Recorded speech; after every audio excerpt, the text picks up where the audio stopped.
Good afternoon and evening, and welcome back to Diamond Kings. This is our first 2015 edition of the weekly YouTube talk show brought to you by thesportskings.com.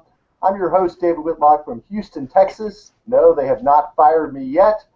We have 1 week of 2015 action in the books, and there's already lots to discuss, so let's get right to it. First, let me introduce my co-hosts for the show, starting with Michael Prosser from Florence, South Carolina. How are you doing, Michael? It is good to be back, gentlemen. I have missed you guys. I really have. It's like a big family reunion, and we get to talk America's pastime. I mean, what more could you rather do? I mean, I don't Absolutely. It's great. It's great that baseball's back. There's that fresh spring feel of renewed enthusiasm, and nobody has more enthusiasm than our man from Arkport, New York. That would be Kelvin LaPierre. How are you, Kelvin? Well, we're doing good. The weather's finally broke 60 for the first time in what seems like 3-4 months now. But I missed you guys too. Glad to be back. First show since September 1st. Wow, yeah, it's been a while. I know you got busy towards the end of last year, and we all got busy. We never did do some of the postseason shows we had hoped to do. But let's just get right into it. First of all, we have 1 week in the books. I think already there's a lot of big surprises we're seeing. We're seeing certain teams achieve things that were not expected. We're seeing some strong teams that have scuffled out of the gate. We have to start down in South Carolina and Atlanta Braves country, and let's talk a little bit about teams that have surprised out of the gate, not the least of which is probably the Atlanta Braves. So I'll ask you, Michael, what are your thoughts on the Braves start? Is it for real or not? And maybe some other teams that have had fast starts that were unexpected. Well, first off, I'm floored. Just absolutely floored. I don't think Nostradamus could have seen this coming. I mean, first off, you get rid of Jason Hayward. You trade him to St. Louis. You get back Shelby Miller and a prospect. I'm like, okay, I get that. Jay Hay has not been the same since that freak accident with the thumb injury, and he pulled the tendon, and he hasn't been right. I'm all for that. Great. Then you bring in Nick Markakis, the $44 million man with the bad neck. Okay, sure. John Hart, you built a championship team in Cleveland. I trust you, man. I trust you. Then you move Justin Upton. You move him to San Diego. Okay, I kind of get it because he's not going to do a damn thing in San Diego because, let's face it, who has? But what set the entire Southeast a frenzy was trading the crack. How do you trade Craig Kimbrell? I swore to you, I felt like I was in Inception. I was pinching myself. I was slapping myself in the face. There was just complete and utter shock. And what we got back was just ridiculous. Although I was gracious for him getting rid of Melvin Upton Jr., a.k.a. B.J. Upton, a.k.a. the worst free agent signing in Atlanta Braves history. Having said that, when I watched opening day, I seemingly didn't recognize half the faces, and I was completely surprised as to what happened. Beating a team, no, sweeping a team that is projected to be not only a contender in the NL East, but a huge challenge to the Washington Nationals for this NL East spot. For the first time since 2007, going out of the gate at 4-0, 5-0 for the first time since the strike-shortening 1994 season, was nothing short of a miracle. It's no more do-or-die baseball. We don't live and die by the home run. Yes, chicks dig the long ball. We get that. But it's getting back to fundamentals down here in Atlanta. Base on balls. Get the bat on the ball. Make contact with it. Drive in runs. It's fun to watch. I really am excited about this. I hope it continues. I told a fellow colleague of mine where I work at the Home Depot, I've told other fellow colleagues of baseball fans, I said, look, if we win 80 games this year, it will be a blessing. It will be a complete godsend.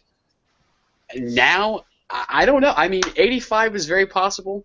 If we keep this up, a dark horse contention for a title. I'm not looking for a title. I'm just looking to make the playoffs. But John Hart, you scared me. You really did. That's why they don't pay me to make these decisions. Right. No, I think it'll be interesting to see if they hold on. The Nationals have scuffled out of the gate. We'll talk about scuffling teams next, but definitely too early to say, oh yeah, they're going to win 100 games, but they might be better than people think. Well, we looked human today against the lowly Mets, so I mean, all good things must come to an end. So, Kelvin, what teams have caught your eye so far and surprising in a positive way? Teams that have nobody expected much out of, but have surged to the top. So if you want to go by this, go by any MLB.com, ESPN.com, beat writers across Major League Baseball. They all said that the Kansas City Royals were going to come out and they were just going to flop. That last year was a huge fluke, and now they're sitting atop the AL Central 5-0, going to be 6-0 hopefully by the end of the night. I think Brandon Finnegan's up there pitching again. Looking forward to seeing him some more. Just the way that everybody had them finishing third or fourth in that division, they come out and they're like got this huge chip on their shoulder and they're playing 5-0, lights out, fundamental baseball. They're not a home run hitting team. Hit the fewest home runs in the American League last year, and they're back up on top, surprising the MLB again. What more do you not like? Nick Markakis went deep last night for the first time and helped them win last night. I mean, that's just a team I'm looking at. Also, Atlanta is a huge shock considering they traded away the best closer in the game, arguably now that Mariano Rivera's gone, probably the only guy that has a shot, if he stays healthy, to get anywhere close to the record up that way. Other than that, just Kansas City's the shock to me, coming out 5-0, and everybody predicted them to be at the bottom in that division again. Yeah, it was interesting how many people were ready to bury the Royals. They were a bit of a fluke even in the postseason. They were a wild card team. They were trailing Oakland by a lot of runs late in that wild card game. Came through that and never looked back. So you said, okay, I get it. You made your run. Then, of course, they moved Billy Butler and added some pieces, and they do look strong going into this year. They had James Shields last year. Now the rotation scuffle. But all those guys seem much more confident. And I certainly think they're there. Two teams that have surprised me so far I've looked at that I basically picked to finish dead last. They're off to hot starts. Is the Cincinnati Reds and the Colorado Rockies. If you look at those two teams, the Reds have some talent, but they have just been underachieving and didn't really make any strong moves in the off season. And then the Rockies have really been bad. The Rockies seem to do this every year. They start kind of hot. They look pretty good, and then suddenly, Troy Tulowitzki gets hurt, Cargo gets a little slowed down, the pitching gets tired of pitching in the rare air, and they fizzle out. So I would say the Rockies are probably going to fizzle out. I wouldn't be surprised if the Reds hung in there. The Braves in the National League East, it's so early. The Nationals are scuffling out of the gate, and then the Marlins. The Mets could be a team now that I think that division's up for grabs, and Grilli has stepped in as the closer for the Braves and looked good. I mean, you can move a guy like Kimbrel. As long as you have somebody to fill that role, you'll still be able to close games. And we've seen it before with teams where you have a guy come out of nowhere and have a great season as a closer. There's guys like Kimbrel that you can count on year after year. You know what you're going to get. Guys like Grilli can be good. They can be bad. So far, so good. So I think they're right there. So now let's look at the other side. There's a lot of teams that had high expectations coming into the year, and suddenly you're looking at the standings, and they've got one win, and it's been a week. New York Yankees are one. Washington Nationals are another team like that. So which team has caught your eye so far? We'll go the opposite order this time. As a team, not only have they started poorly, but you think this is probably an indication that they've got some big problems, and they may not be all they're cracked up to be. So, Kelvin, you go first. I'm on board with the Yankees, being a diehard Yankees fan. But going into the season, you kind of expected this. Their pitching staff is a huge question mark. Can Masahiro Tanaka stay healthy? Can that elbow hold up?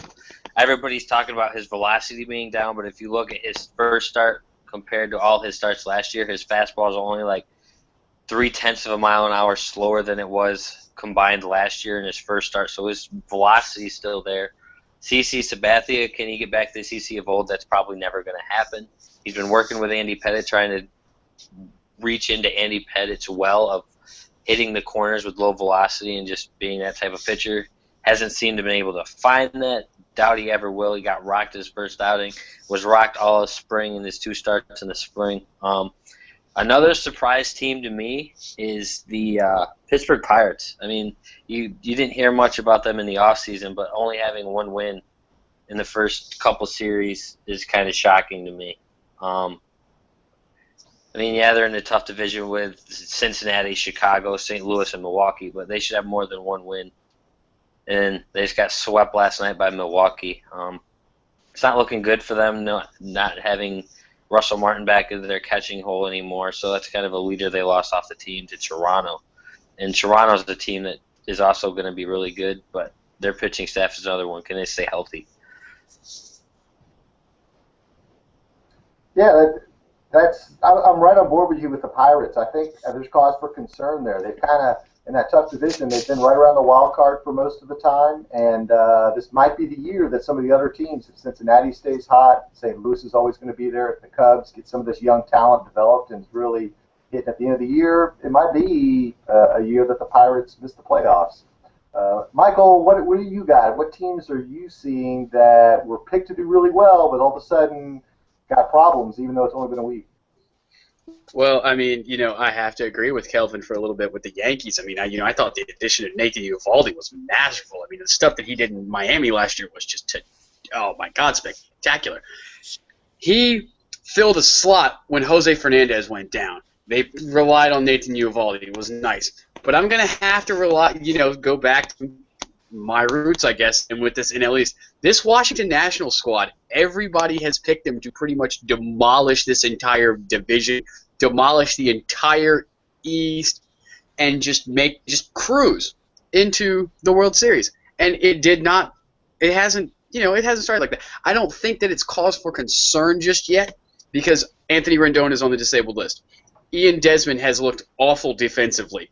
They'll work that out. I mean, they've stuck with Desmond for, years now. 3 little errors is not going to, cause major issues. Bringing in their major acquisition, the 7-year Buku Dolores contract of the former Detroit Tiger, Max Scherzer that was supposed to be the icing on the cake. That was supposed to be, yes, here it is. This is it. This is the big neutron bomb that we're going to drop on the entire Major League Baseball, and we're going to run right through. And it hasn't happened. I mean, they got demolished by the Mets, who are supposed to be a middle-of-the-pack team this year with, a chance, just if Travis d'Arnaud has a breakout season, if, they can stay healthy, if Matt Harvey's able to, keep his arm where it should be coming off of Tommy John surgery, which he looked outstanding against the Nationals. He completely fooled everybody. Miami's another team. Miami has stumbled out. Obviously, getting swept by Atlanta. They didn't expect that. Matt Latos, who I thought was a fine acquisition, replacing Nathan Eovaldi, looked absolutely horrible. Just god-awful, giving up a touchdown in the first inning. Not to mention the fiasco. I don't know if you guys saw this on opening night. In Miami, they have a special roof, a retractable roof for spot showers that happen all the time in Miami. What happens not 10 minutes in, a spot shower in Miami, and they were not able to get the roof closed in time, so they had to delay the game. It made the entire Marlins organization look like a complete and total embarrassing. It was embarrassing. They kept going back to the shot of the club owner and everybody just like on the phone like, when is this thing going to close? For the love of God, I'm on TV right now. This is looking ridiculous. But it was just embarrassing. I honestly think that everything will work out in Washington. I think we'll be fine. Miami is young, upstart. This talent is going to produce. Guys just signed some big contracts. They're going to get Jose Fernandez back, who I feel is going to be one of the best young pitchers for the next, 5-10 years, provided he stays healthy.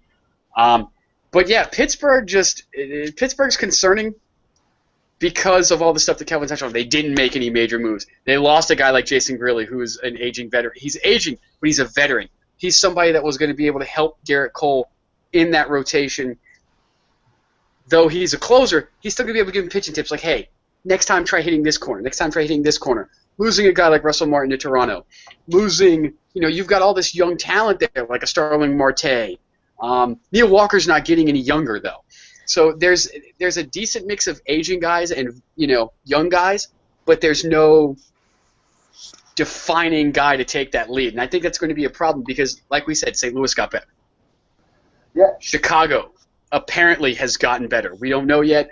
They're, kind of an iffy thing. But if all things are, the stars seem to be aligning right now, they look to be okay. Cincinnati, if Devin Mesoraco was able to get on track, if he's able to start producing power, if he's able to become a 25 home run guy, that's going to take some pressure off of guys like Joey Votto. He's maybe able to get his swing back and get back into the thing of things. I think he had some health issues last year. Obviously, you've got Aroldis Chapman. You've got, Johnny Cueto, guys like that. They're going to be okay.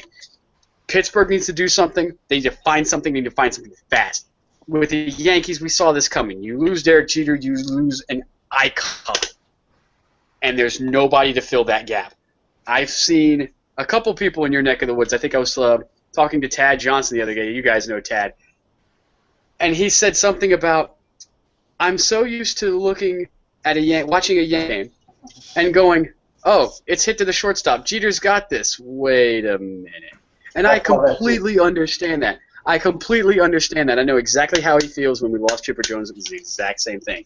Time heals all wounds. It's something that it's not going to take 1 year, 2 years. It's probably going to take another 3 or 4 years for them to get over this, but they need to get over it, and they need to get over it fast because they've got these bad contracts on deck, and there's no way to get rid of them.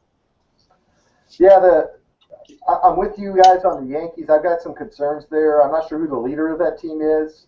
Is it A-Rod? Is it Teixeira? They're going to need some leadership to get through this, and frankly, their lineup may not be the best in that division anymore like it used to be. One team we haven't mentioned yet is probably the Chicago White Sox. They made some offseason moves. They got Samardzija. They look to be better, and so far it's the same old White Sox, kind of 500 or lower. Particularly if you look at the Tigers and the Royals start, they're already chasing 3 or 4 or 5 games in that division.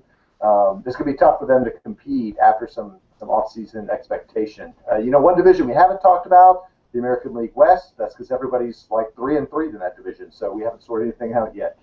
The next topic, kind of moving away from the on-the-field stuff to the off-the-field.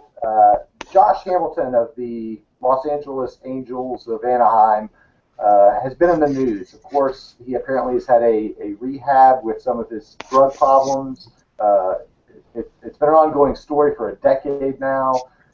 He was suspended, not by the league, but he took leave. I'm not sure what's going to happen. The league won't suspend him. The Angels are paying him. The Angels don't want to have to pay him. The Angels seem to want to get rid of him. Let's start with Kelvin. What are your thoughts on Josh Hamilton and where that situation is? Is he ever going to play for the Angels again? Is he ever going to play in baseball again? Well, first off, you got to commend him for taking a step away from baseball and getting his life back on track. Look, he relapsed. He's done it before. He did this when he was in Texas. His wife and him got in a fight. Where did he end up at 2 o'clock in the morning in a bar in downtown Dallas? He ended up in a bar. Somebody recognized him, called the cops, knew he wasn't supposed to be there, got in trouble, took leave, was gone. It's smart for him to get away, look, because if he's there, it's just going to be a distraction. It's like the whole A-Rod thing in New York when he was back caught doing his PED thing again. Just stay away, let everything kind of settle down, get your life back on track. See if this is where if you can even play again. Like, can you handle the limelight? LA is a big market town for sports. Everybody knows that. They're trying to get a football team back there. The cameras are on you when you're in LA, New York, and stuff like that. So if he's going to play baseball again, he's probably going to end up either being traded out of a big market town, like spotlight town. Maybe he goes to, say, a Cleveland or something that could use a bat like his in the middle of that lineup, especially with Gomes going down today. He's out 6 to 8 weeks with a leg injury.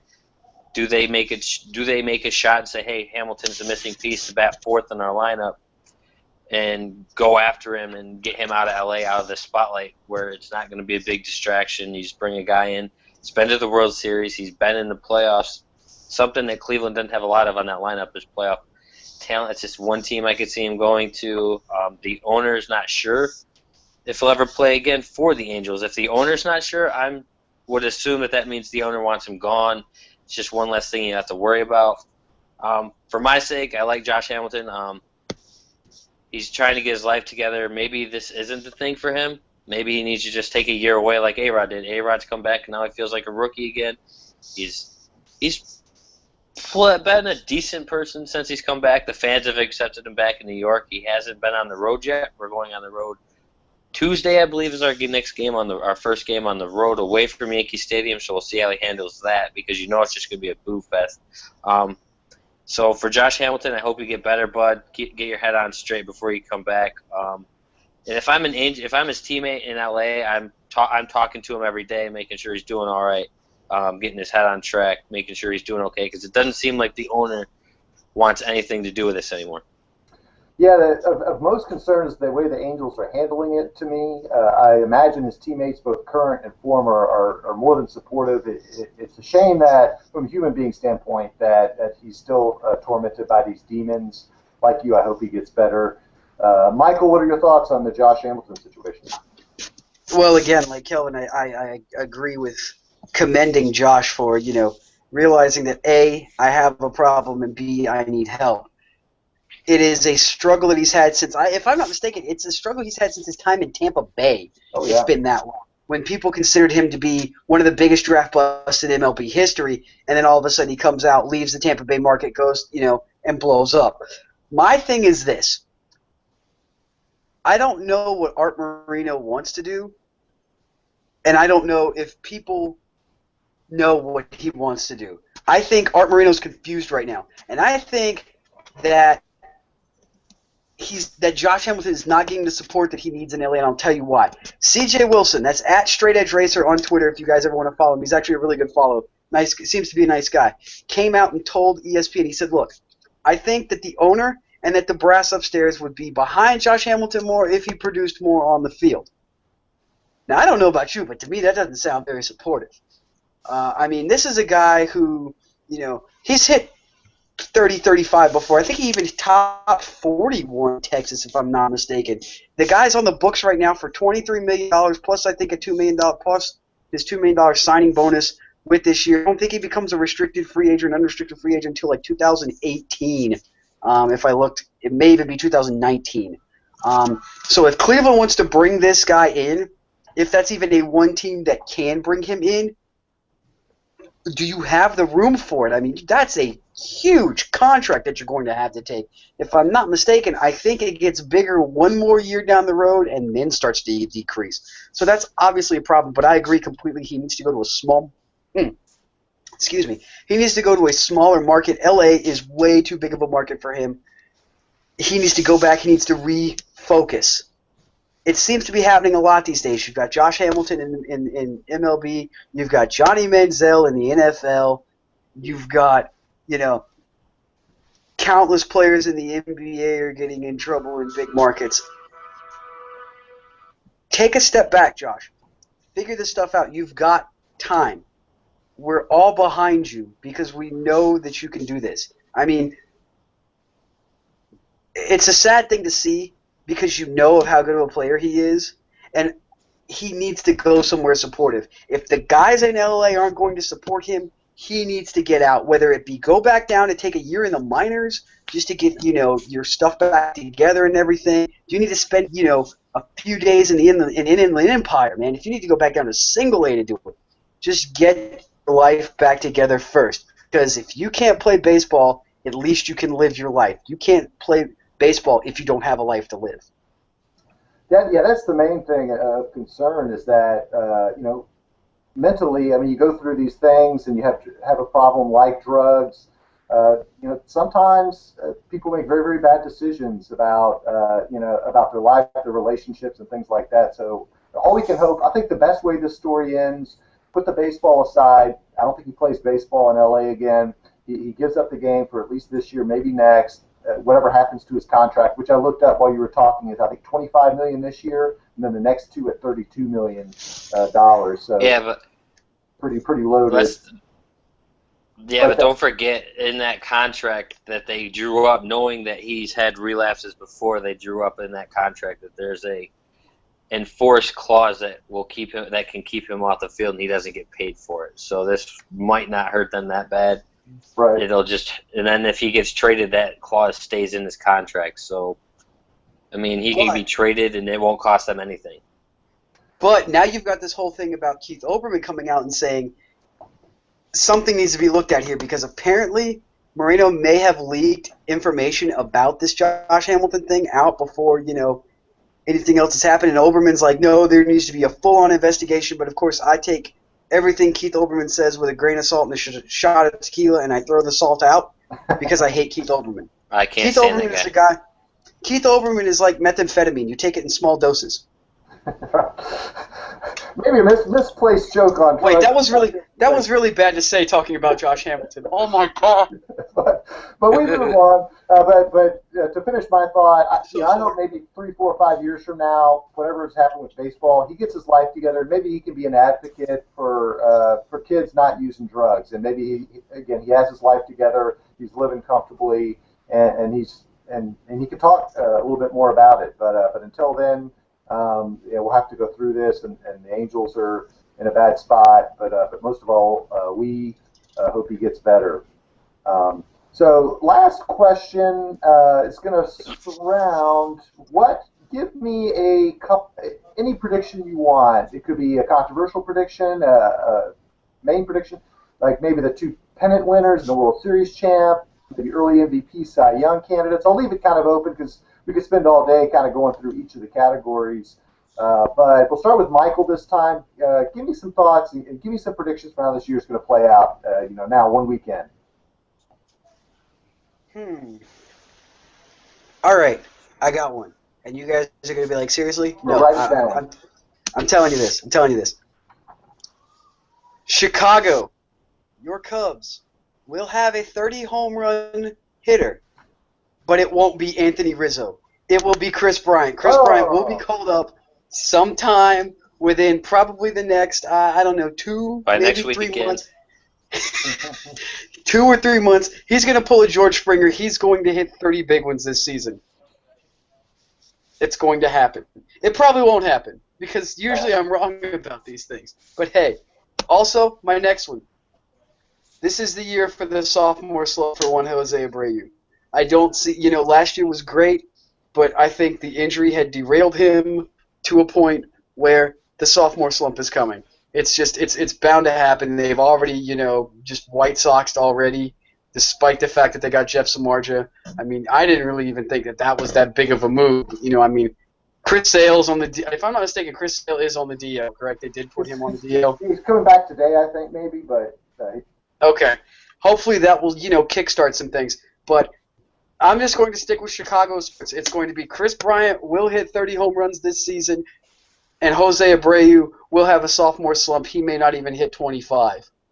Yeah, I'm on board with Chris Bryant. I mean, you can come up mid-May, and he'll come up before that, but you can come up mid-May and still get 30, 35 home runs, especially. I mean, he had 9 in spring training and like 38 at-bats or something. It was just ridiculous. I cannot wait to watch this kid. Yeah, he's special. The Astros passed up. They took Mark Capel number 1, and then Bryant went number 2 to the Cubs. We'll see if that works out for the Astros. Kelvin, give me some predictions. So far it hasn't. No, not yet. What do you got, Kelvin? Predictions for this year? Controversial, something unusual? I'm gonna shoot down your Bryant hitting 30 home runs to the Cubs because he's struggling right now in AAA. And I think it's all because of the news he got when he found out he wasn't going to get pulled up to the big club to start the year, and he knew exactly why. It's because the 12-day clause, where if he stays down in the minors for 12 days and comes back up, the Cubs have control over him next year, and they don't risk losing him to free agency at the end of the year if he puts up big numbers. So that's in his head. Oh, they don't want me here. So I'm just going to go down to AAA, and I'll show them in AAA, but he's not showing it in AAA. He's batting, I believe it's like 210 in AAA with a bunch of strikeouts. And he's facing the same pitchers he was facing when he was in spring training, hitting the home runs off of. So I'm just going to shoot that down. But here's a bold prediction. Clayton Kershaw is an average pitcher this year. The whole year. The first 2 starts are not a fluke. This is what's going to happen to Clayton Kershaw the whole year. The first time in his career he's allowed 3 or more earned runs in back-to-back starts, and his first time since 2011 he's given up 6 runs in a game that were earned. He's done it back-to-back now. He did it opening day, and then he just did it yesterday night. So he's going to be an average pitcher. And Madison Bumgarner and him lost for the first time on the same day since April 13th, 2011, I think. So it's been that long since both of those pitchers have lost on the same day. Almost 4 years to the day. Wow. Yeah. Something about this time of year. I've been watching Miguel Cabrera a lot lately, again, because last year he struggled a little bit, was battling on and off with injuries, but today he had a huge day. So I'm going to say Miguel Cabrera goes for the Triple Crown yet again and gets it. He wins the Triple Crown again. He had a monster performance today. 4 for 4, 2 home runs. Yeah, he's been slowed by injuries, and he hasn't been one to talk about it so much or blame that, and so you see him slow down. And even some of the Triple Crown years, he didn't have the power numbers at the end, but he was so far ahead. And I think those are great predictions. The Kershaw one, that's tough. He's 4 straight years now. He's finished either first or second in the National League Cy Young. 3 of the 4 he was first. The other time he was second. But sometimes he already had the big contract. We don't know if that's going to go to his head or not, or if he's too confident. An average pitcher, I don't know about average. Maybe he'll. Who's the pitcher that was out? Who's the other pitcher in the West Coast that got a huge money contract? Was in the NL Cy Young Award thing about 3 to 4 years in a row, and now look where he is. He's in the bullpen in San Francisco. Tim Lincecum. Lincecum. He's in the bullpen. Yeah, just after getting his big money deal. Yeah, those are some interesting predictions. I'm going to say, what's a good prediction for? I think that the Angels are going to surprise this year. Lorenzo's not here to agree with me or not, but if I had to pick the AL West, I think it's going to be the Angels. People are saying it's the Mariners, but I think the Astros and Rangers are around 500 teams. I think Oakland will be below that, and that you're looking at Seattle and Anaheim, Los Angeles Angels, and I think it'll be the Angels. So I think it'll be going to the playoffs. The Tigers are going to be a tough team to beat. The Tigers are also a team that I'm going to see do 6-0. 6-0, and looking good. David Price is all the bit of the ace that they needed him to be. And let's not forget Yoenis Cespedes joining that lineup. I mean, that was ridiculous. The player I'd build my team around. I still think Oakland is the dumbest. Oakland is so stupid. Yeah, they always go for the cheap labor, and eventually that's going to backfire. It's Oakland. It's Oakland. You knew they weren't going to keep him. They did the same thing with in Moneyball. Who was it? Oh, crap. I'm completely drawing a blank right now. But he turns into a perennial all-star. Right. Yeah, that's Oh my God, who was that? Well, while you're thinking of that, first base. Carlos Pena? That could have been. Yeah, it was Carlos Pena. We'll move on from that segment to a special thing that happens this time of year in baseball, and we're just going to kind of close with this. Maybe get a quick comment from you guys. Is of course Jackie Robinson Day on April 15th. To think it was a while ago, but it's still not that long ago that men of color were not allowed to play in the majors. They were discriminated against. They had the Negro leagues, but eventually that Jackie Robinson stepped up, was a hero to people of all races and inclusion, and that's really a great thing for baseball. So on this Wednesday, you'll see it again, the wearing of number 42, the only time that it's ever worn now that the number's been retired. So Michael, start with you. Some thoughts on Jackie Robinson Day and his legacy. Well, obviously, I mean, anytime you get to recognize the great Jackie Robinson, it's always a pleasure. I still think that it's a fine tradition that we do, in Major League Baseball. I mean, what can you say that hasn't already been said about the guy that broke the color barrier? I mean, we could keep repeating ourselves on and on. Just think about all the great African-American players that have come since Jackie Robinson and where our sport would be without them. We wouldn't have Roberto Clemente's catch. we wouldn't have Willie Mays' catch. I mean, we wouldn't get to experience Barry Bonds, quote-unquote, hitting 73 home runs, even though I still think he did. We wouldn't have, Aroldis Chapman hitting 100, Neftali Feliz hitting, 100 miles an hour on the gun. I mean, baseball would be completely different if we did not have one guy who stood up and said, you know what, screw you guys, I'm playing in that game, and there's not a damn thing you can do to stop me. Absolutely. Could not agree more. Kelvin, your thoughts?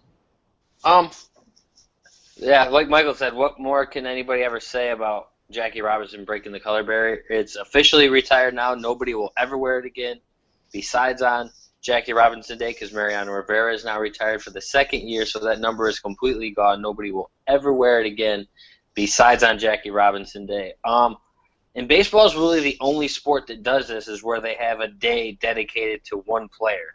You see baseball, football, basketball, they all do like certain months. Like February for basketball is Black History Month, which it is around the world, but they do a whole thing dedicated to every black player that's ever played the game that was good.